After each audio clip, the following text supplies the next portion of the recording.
Hello, എല്ലാവർക്കും നമസ്കാരം. നിങ്ങൾക്കെല്ലാവർക്കും എൻ്റെ യൂട്യൂബ് ചാനലിലെ പുതിയൊരു വീഡിയോയിലേക്ക് സ്വാഗതം. സൗണ്ട് ക്ലിയർ ആവണമെന്നില്ല, ചിലൊരു ഹെൽത്ത് ഇഷ്യൂസ് ഉണ്ട്. അപ്പോൾ എല്ലാവരും ശ്രദ്ധിച്ചിരിക്കുക. ഇന്ന് BSലെ മൂന്നാമത്തെ ചാപ്റ്ററാണ്, 5th സ്റ്റാൻഡേർഡിലെ BSലെ മൂന്നാമത്തെ ചാപ്റ്ററാണ് ജലം നിത്യജീവിതത്തിൽ. ഫസ്റ്റ് പേജിൽ ഇതിൽ വലിയ അങ്ങനെ ഇമ്പോർട്ടൻ്റ് ആയിട്ടുള്ള പോയിൻറ്റ്സ് അങ്ങനെയൊന്നുമില്ല, കുറച്ച് പോയിൻറ്റ്സേ ഉള്ളൂ. അതുകൊണ്ട് പെട്ടെന്ന് ഓടിച്ച് നോക്കി പോകാനുള്ള അത് മാത്രമേ ഉള്ളൂ. ജസ്റ്റ് ഒന്ന് വായിച്ച് വിട്ടിരുന്നാൽ മതി. അതുപോലെ തന്നെ രണ്ടാമത്തെ പേജിലും ജലം നമ്മൾ ഒരു ദിവസം ഉപയോഗിക്കുന്നതിൻ്റെ ആവശ്യവും അതിൻ്റെ അളവും ഒക്കെ എങ്ങനെയാണെന്നുള്ളതാണ് കൊടുത്തേക്കുന്നത്. 1 ലിറ്റർ വെള്ളം എന്ന് പറഞ്ഞിട്ട് കൊടുത്തിട്ടുണ്ട്. കുടിക്കാൻ നമ്മൾ ഉപയോഗിക്കുന്നത് എത്രയാണ്, ഭക്ഷണം പാകം ചെയ്യാനും പാത്രം കഴുകാനും കുളിക്കാനും വസ്ത്രം കഴുകാനും ശുചീകരണത്തിനും മറ്റാവശ്യങ്ങൾക്കും മൊത്തം ആകെ എത്ര വെള്ളമൊക്കെ നമ്മൾ ഒരു ദിവസം ഉപയോഗിക്കുന്നു എന്നുള്ളത് താരതമ്യം ചെയ്യാനും ഒക്കെയാണ് കൊടുത്തിട്ടുള്ളത്.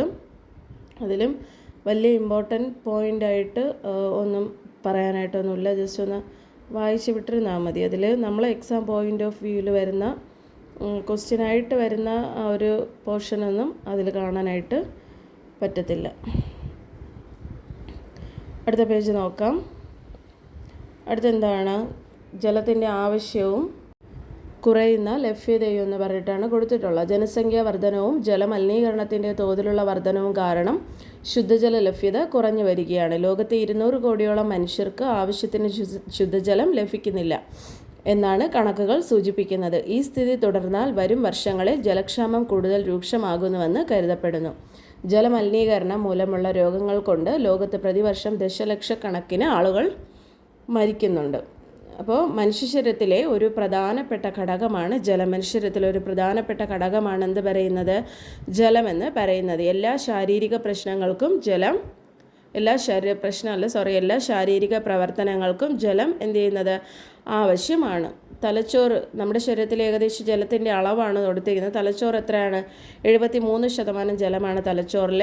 രക്തത്തിൽ 94%, വൃക്കയിൽ 79%, പേശികളിൽ 75%, ഹൃദയത്തിൽ 75%, ശ്വാസകോശത്തിൽ 83%, അസ്ഥികളിൽ 31% ഒക്കെയാണ് ജലം അടങ്ങിയിരിക്കുന്നത്. അപ്പോൾ ഏറ്റവും കൂടുതൽ ജലം അടങ്ങിയിരിക്കുന്നത് എവിടെയാണ്, രക്തത്തിലാണല്ലേ. 94% രക്തത്തിൽ അടങ്ങിയിരിക്കുന്നത്. നമ്മുടെ ശരീരത്തിൽ എന്ന് പറയുന്നത് ജലമില്ലാത്ത ഒരവസ്ഥ നമുക്ക് ആലോചിക്കാനായിട്ട് കഴിയില്ല. അപ്പോൾ മനുഷ്യരത്തിലെ ഒരു പ്രധാന ഘടകമാണ് ജലം എന്ന് പറയുന്നത്. എല്ലാ ശാരീരിക പ്രവർത്തനങ്ങൾക്കും എന്താവശ്യമാണ്, ജലം ആവശ്യമാണ്.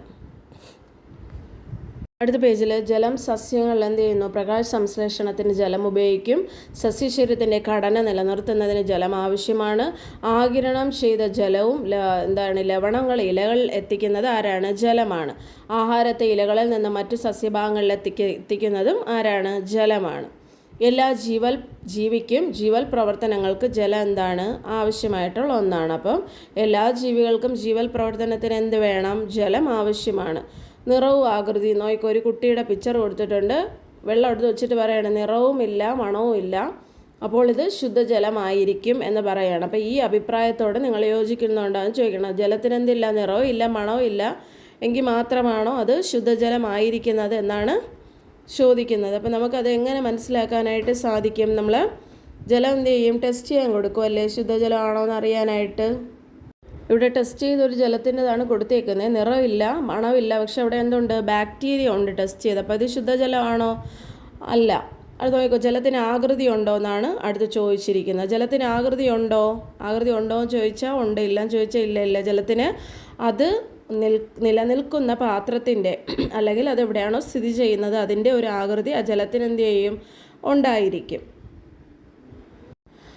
അടുത്ത് പറയുന്നത് മുങ്ങുന്നവയും മുങ്ങാത്തവയും. വെള്ളത്തിൽ പൊങ്ങിക്കിടക്കുന്ന വസ്തുക്കളുണ്ട്, താന്നു പോകുന്ന വസ്തുക്കളുണ്ട് അല്ലേ. കല്ല് എന്ത് ചെയ്യുന്നു, വെള്ളത്തിൽ പൊങ്ങിക്കിടക്കും, താണു പോവും. അതുപോലെ ബലൂണ്, നാണയം, തടിക്കഷ്ണം, കർപ്പൂരം, പ്ലാസ്റ്റിക്, ഇരുമ്പാണി, ഇല, മെഴുക്, ഐസ്, ഇതൊക്കെ എന്ത് ചെയ്യും, വെള്ളത്തിൽ പൊങ്ങിക്കിടക്കും, താണു പോവും എന്നൊക്കെയാണ് ഇതിൽ എന്ത് ചെയ്യുന്നത്, ചോദിക്കുന്നത്.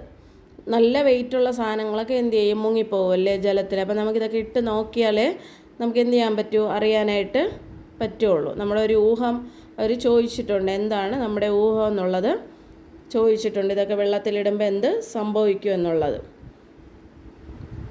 അവിടെ നോക്കിക്കോ, 2 പേര് തമ്മിലുള്ള ഒരു കോൺവെർസേഷനാണ്. ലയിക്കുന്നതും ലയിക്കാത്തതും. എന്താണ്, നാരങ്ങ വെള്ളം ഉണ്ടാക്കി തരാൻ പറയുകയാണ്. വെള്ളത്തിലോട്ട് നാരങ്ങ പിഴിഞ്ഞ് പഞ്ചസാര ഇടുമ്പോൾ എന്ത് ചെയ്യണം, നാരങ്ങ വെള്ളം റെഡിയാവും. പഞ്ചസാര എവിടെ പോയി, വെള്ളത്തിലിട്ട പഞ്ചസാര എവിടെ പോയി, പഞ്ചസാര വെള്ളത്തിൽ എന്ത് ചെയ്തു, ലയിച്ച് ചേർന്നതുകൊണ്ടാണ് ആ പഞ്ചസാരയെ നമുക്ക് കാണാനായിട്ട് കഴിയാത്തത്. പഞ്ചസാര ലയിച്ച് ചേരാതിരുന്നു എങ്കിൽ എന്ത് ചെയ്യുമായിരുന്നു, നമുക്കത് കാണാനായിട്ട് പറ്റുമായിരുന്നു. അതിന് മേളിലുണ്ട്, വസ്തുക്കൾ വെള്ളത്തിൽ പൊങ്ങിക്കിടക്കുന്നത് പ്രയോജനപ്പെടുത്തുന്ന സന്ദർഭങ്ങളാണ് നമ്മുടെ ചങ്ങാടത്തിലെ യാത്ര. ബോട്ട്, കപ്പൽ ഇതൊക്കെ ഉപയോഗിച്ച് നമ്മൾ എന്ത് ചെയ്യും, യാത്ര ചെയ്യുന്നത് ഇത് വെള്ളത്തിൽ പൊങ്ങിക്കിടക്കുന്നതുകൊണ്ടാണേ. അപ്പോൾ അല്ലെങ്കിൽ നമ്മൾ എന്ത് ചെയ്യുന്നു, മുങ്ങിപ്പോവുമായിരുന്നു.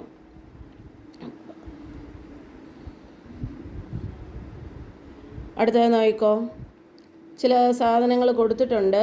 അത് എന്താണ്, പഞ്ചസാര, ഉപ്പ്, വിനാഗിരി, അപ്പക്കാരം, സോപ്പ് പൊടി, മണ്ണെണ്ണ, വെളിച്ചെണ്ണ, മെഴുക്, കർപ്പൂരം, തുരിശ്, പൊട്ടാസ്യം പെർമാംഗനേറ്റ്. ഇതിൽ ജലത്തിൽ ലയിക്കുന്നതും ജലത്തിൽ ലയിക്കാത്തവയും ചോദിച്ചിട്ടുണ്ട്. പഞ്ചസാരയും ഉപ്പും പിന്നെ എന്താണ്, സോപ്പ് പൊടിയും ഇതൊക്കെ എന്ത് ചെയ്യുന്നു, വെള്ളത്തിൽ എന്ത് ചെയ്യും, ലയിക്കും. മണ്ണെണ്ണ വെള്ളത്തിൽ ലയിക്കൂല, വെളിച്ചെണ്ണ ലയിക്കൂല, മെഴുക് ലയിക്കൂല, കർപ്പൂരം, പൊട്ടാസ്യം പെർമാംഗനേറ്റ് എന്ത് ചെയ്യില്ല, വെള്ളത്തിൽ ലയിക്കാത്തവയാണല്ലേ. അടുത്ത നോക്കുക, അക്വേറിയത്തിലെ മത്സ്യങ്ങൾക്ക് ശ്വസിക്കാൻ ഓക്സിജൻ എവിടെ നിന്നാണ് കിട്ടുന്നത്? അക്വേറിയത്തിലെ മത്സ്യങ്ങൾക്ക് ശ്വസിക്കാൻ ഓക്സിജൻ എവിടെ നിന്നാണ് കിട്ടുന്നത്? ഓക്സിജൻ വെള്ളത്തിൽ ഉള്ള ഒരു സ്വാഭാവിക ഓക്സിജൻ ഉപയോഗിച്ചിട്ടാണ് അക്വേറിയത്തിലെ മത്സ്യങ്ങൾ എന്ത് ചെയ്യുന്നത്, ശ്വസിക്കുന്നത്. അതാണ് ആ പിക്ചറിൽ കൊടുത്തിട്ടുള്ളത്. ആ പേജിൽ വലിയ വേറെ പോയിൻറ്റ്സ് അങ്ങനെയൊന്നുമില്ല. ജലത്തിൽ ലയിക്കുന്നവും ലയിക്കാത്തവയും തരംതിരിക്കാനാണ് അതിൽ കൊടുത്തേക്കുന്നത്. ആ പേജിൽ ഒന്ന് വായിച്ച് വിട്ടേക്കുക. അടുത്തത് നോക്കിക്കോ, സോഡാ കുപ്പി തുറക്കുമ്പോൾ കുമിളകൾ പുറത്തു വരുന്നത് എന്തുകൊണ്ടാണെന്നാണ് നോക്കാൻ പോകുന്നത്. എന്തുകൊണ്ടാണ്? ജലത്തിൽ കാർബൺ ഡയോക്സൈഡ് വാതകം ലയിപ്പിച്ചാണ് സോഡ ഉണ്ടാക്കുന്നത്. അപ്പോൾ ജലത്തിൽ കാർബൺ ഡയോക്സൈഡ് വാതകം ലയിപ്പിച്ചാണ് നമ്മൾ എന്തുണ്ടാക്കുന്നത്, സോഡ ഉണ്ടാക്കുന്നത്.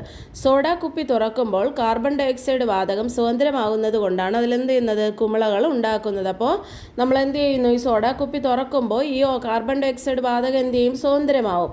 അതുകൊണ്ടാണ് അതിൻ്റെ മേളിൽ എന്ത് വരുന്നത്, കുമിളകൾ വരുന്നത്. അത് നോക്കിക്കോ, ലയിച്ചു ചേരുന്ന വസ്തുവിനെ ലീനമെന്നും എന്തിലാണോ ലയിച്ചു ചേരുന്നത് ആ വസ്തുവിനെ ലായകമെന്നും, ലീനം ലായകത്തിൽ ലയിച്ചുണ്ടാകുന്നതാണ് ലായനി. അപ്പോൾ നമ്മളൊരു വസ്തു എടുക്കുമ്പോൾ അതിൽ പഞ്ചസാര എടുക്കുമ്പോൾ പഞ്ചസാര എന്ന് പറയുന്നത് എന്താണ്, ലീനമാണ്, ലയിച്ചു ചേരുന്ന വസ്തുവാണ് പഞ്ചസാര. എന്തിലാണോ ലയിക്കുന്നത് അതാണ് ലായകം, അതായത് വെള്ളമാണ് ലായകം. ഈ ലീനവും ലായകവും ലയിച്ചു ചേർന്ന് നമുക്ക് കിട്ടുന്നതാണ് എന്ത് പറയുന്നത്, ലായനി എന്ന് പറയുന്നത്. അതായത് പഞ്ചസാര വെള്ളം എടുക്കുമ്പോൾ പഞ്ചസാരയും വെള്ളം എടുത്ത് നമ്മൾ മിക്സ് ചെയ്യുമ്പോൾ പഞ്ചസാര വെള്ളമാണ് നമുക്ക് കിട്ടുന്ന ലായനി എന്ന് നമ്മൾ പറയുന്നത്.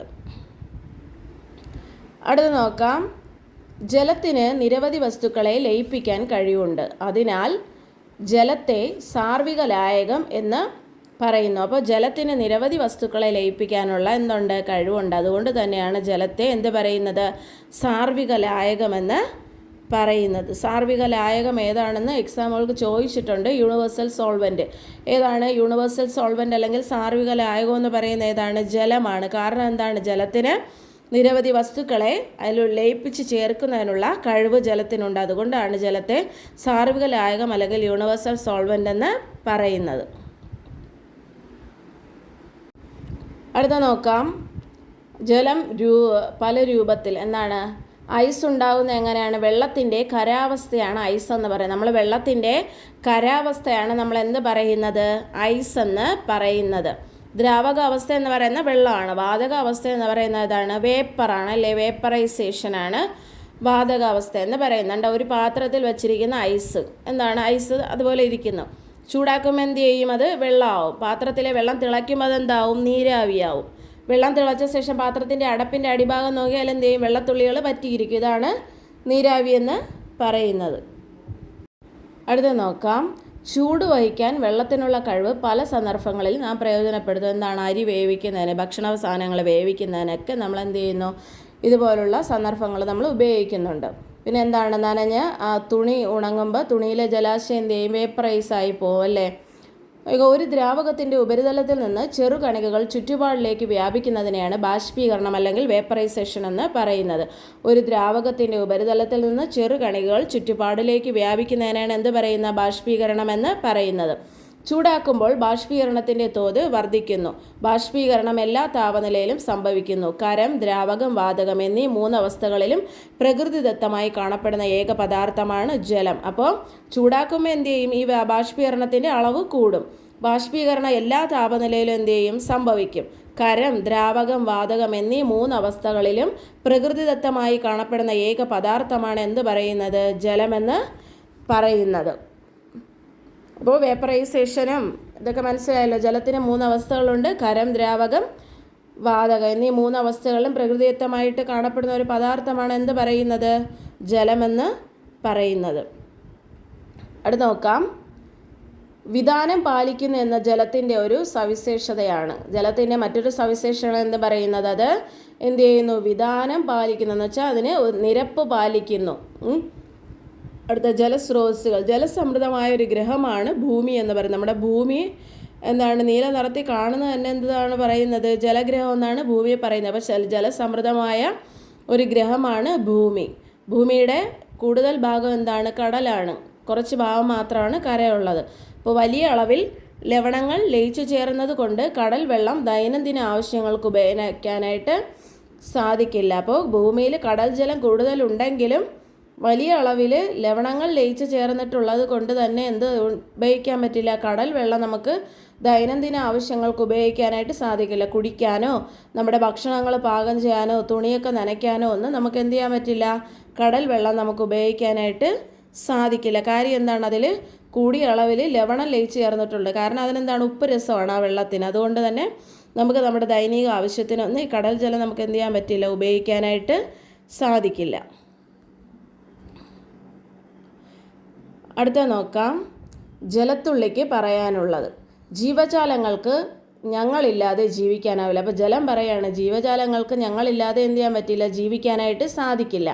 ജലാശയങ്ങൾ ചൂടുപിടിക്കുമ്പോൾ ഞങ്ങൾ അന്തരീക്ഷത്തിലേക്ക് ഉയരും. ജലാശയങ്ങൾ ചൂടുപിടിക്കുമ്പോൾ ജലം എന്ത് ചെയ്യും? അന്തരീക്ഷത്തിലേക്ക് ഉയരും. പിന്നീട് തണുത്ത് മഴമേഘമായി മാറുന്നു. അവിടെ വെച്ച് ചെറുകണികകളായി ഞങ്ങൾ ഒന്നിച്ചു ചേർന്ന് മഴത്തുള്ളികളായി ഭൂമിയിലേക്ക് പതിക്കുന്നു. അങ്ങനെ ജലസ്രോതസ്സുകളുടെ ഭാഗമായി മാറുന്നു.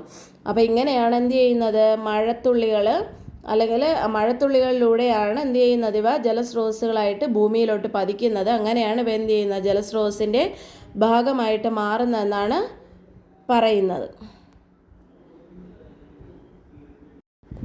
അടുത്തത് കരുതി വയ്ക്കാം നാളേക്ക്. മഴ ധാരാളം ലഭിക്കുന്ന നാടാണ് നമ്മുടേത്. എന്നാൽ വേനൽക്കാലത്ത് പല പ്രദേശങ്ങളും വരൾച്ച ഉണ്ടാകുന്നത്. മഴവെള്ളം സംഭരിച്ചു വെച്ചാൽ വേനൽക്കാലത്തും ജലലഭ്യത ഉറപ്പുവരുത്താം. അപ്പം എന്താണ്? മഴ വരുന്ന സമയത്തൊന്നും നമ്മൾ എന്ത് ചെയ്യില്ല? വെള്ളം സംഭരിച്ചു വെക്കില്ല.